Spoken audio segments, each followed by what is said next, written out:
दिनै 14 नम्बर चिरां समष्टि चिरां समष्टि बेयाव आङो दिनै समष्टि हिसाबै जिहेतु पाब्लिक मिटिं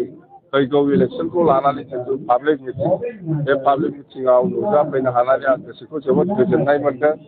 आरो बेवहाय हाजार हाजार गासिबो जाथि जनगोष्ठिनि मानसिया दंफैजोबो फैजोबदों जोंनि बिपिएफ हान्जाखौ मोजां मोननानै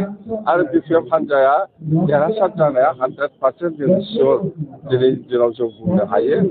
आरो बाव अखाथ' हादोंमोन अखा हाबाबो रावखौबो हमथानो हायाखै साथा लानानैबाबो बयबो दिनैनि बे मिटिंआव प्रेजेन्ट जाफैदों बास 14 नम्बरावथ' फेरेंगा आरो खाम्फाया गेलेना गेलेया बिसोर नागिरबाय थादों हथाथे आं गेलेफैगोन फेरेंगा आरो खाम्फाया बेहाय गेलेथारनांगौ बिसोरखौ फेजेनथारनांगौ माबा खारगोनसो मानसिलाय नंबाय थाना बे 14 नम्बराव खाम्फायाबो गेलेनांगौ फेरेंगायाबो गेलेनांगौ ओमफ्राय आं जागोन जों साथाम बिसोर देरहायो नायनोसै दे